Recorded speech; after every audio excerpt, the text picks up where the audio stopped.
महलिया, चलिए भेलो बाल में की रे महलिया।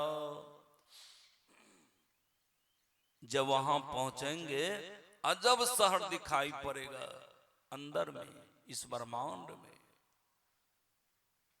उस ज्योति मंडल में जाने के बाद आपको शब्द मिलेगा, अनहद बाजा बाजे, बाजे हो गगनमा में।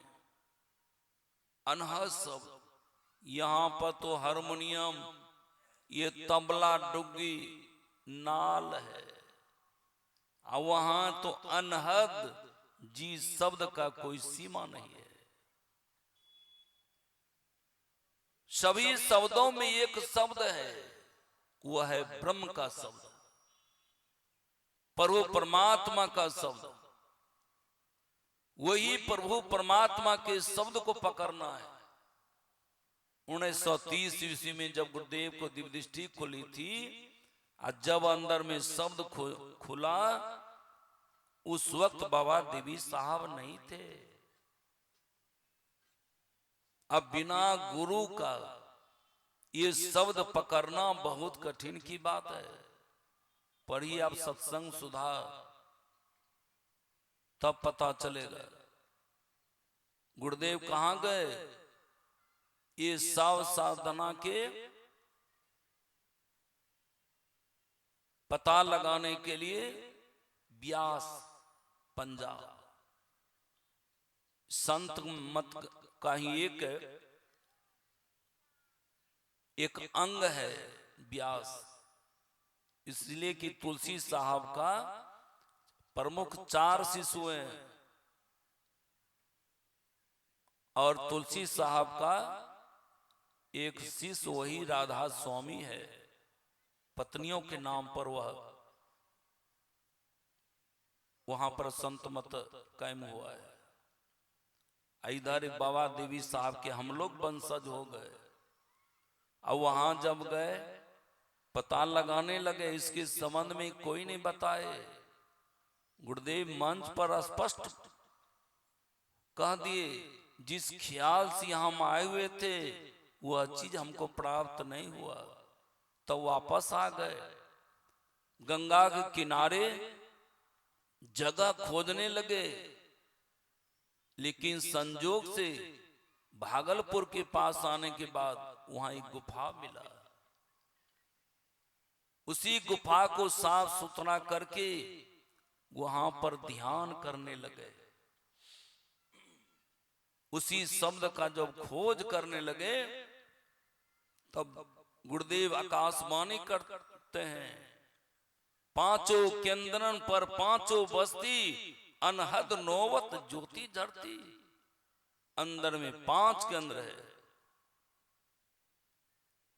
पहला केंद्र का शब्द पकड़ के दूसरे केंद्र में जाइए, फिर तीसरा केंद्र का शब्द दूसरे केंद्र में बसते रहता है, तो तीसरे केंद्र पकड़ के तीसरे में जाइए, चौथे केंद्र का शब्द पकड़ के चौथे में जाइए, पांचवा केंद्र का शब्द पकड़ के पांचवा में जाइए, तब क्या होगा?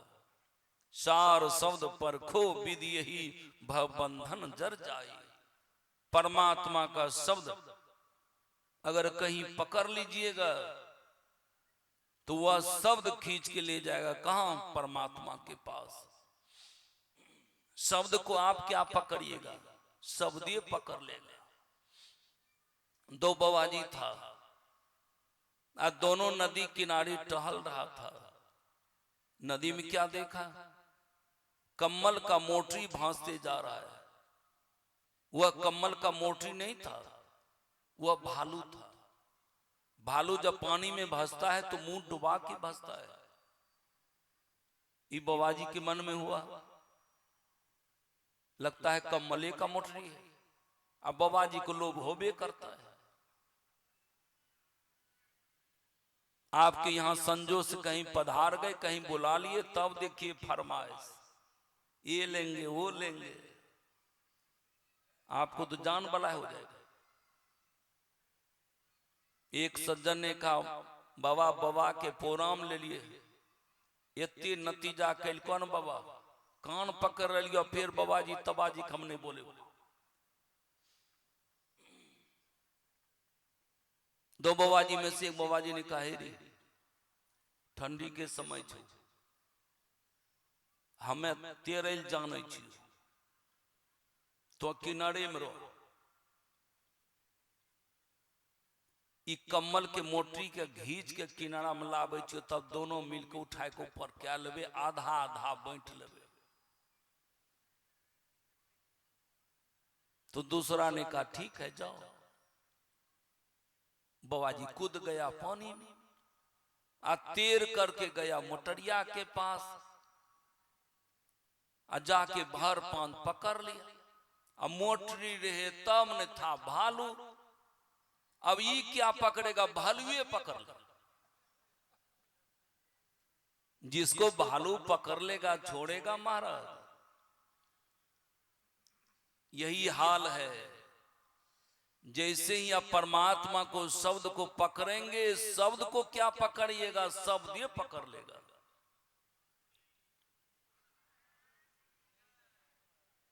जिसको शब्द पकड़ लेगा उसको खींच के ले जाएगा कहां, जिसका शब्द है परमात्मा का शब्द है, जैसे ही शब्द खींच के ले जाएगा परमात्मा के पास महाराज, वहां पर जाने के बाद आपे गया है राय जी,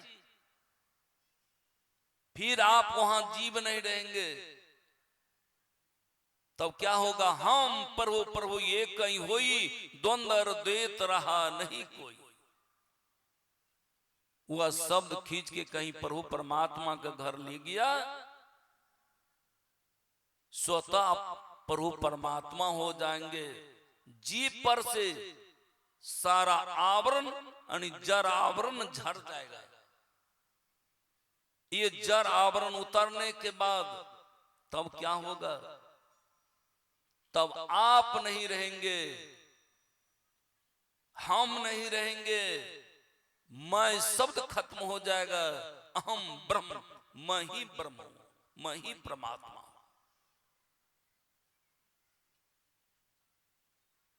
ये पर्दा है ना, कल के सत्संग के बाद ये पर्दा नहीं रहेगा। अभी दो भाग है, ऊपर वाला आकाश अलग है, नीचे वाला आकाश अलग है। कपड़ा का जो पर्दा पड़ गया इसको कहते हैं पटाकाश, इस पट के ऊपर जो आकाश है उसको कहते हैं महदाकाश। क्या समयाने वाले जब ये पर्दा हटाएंगे फिर बाद में दोनों को मिलाएंगे, अरे मिला हुआ है, ये है, सिर्फ पर्दा हटाना है।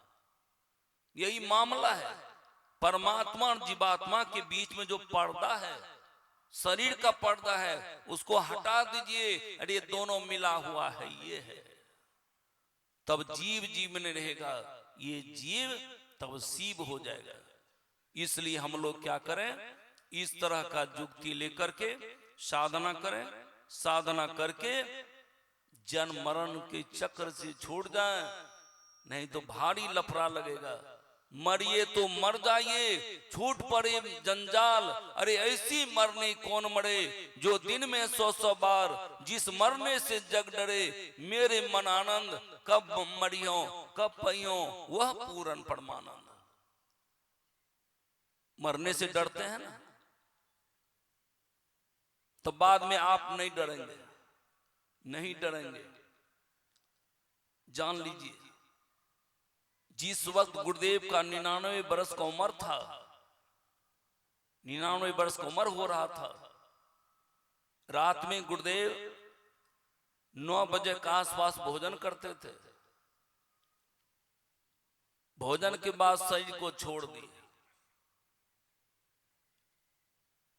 जबकि गुरुदेव भोजन के बाद टहलते थे, फिर बैठते थे, इनका जो नियमावली था, तो बैठ करके गपशप करते थे, हंसाते थे, अपना भी हंसते थे। इनका नियमावली था, हम भी बैठ करके गुरुदेव के साथ ये देखते थे गुरुदेव कैसे कैसे क्या करते हैं।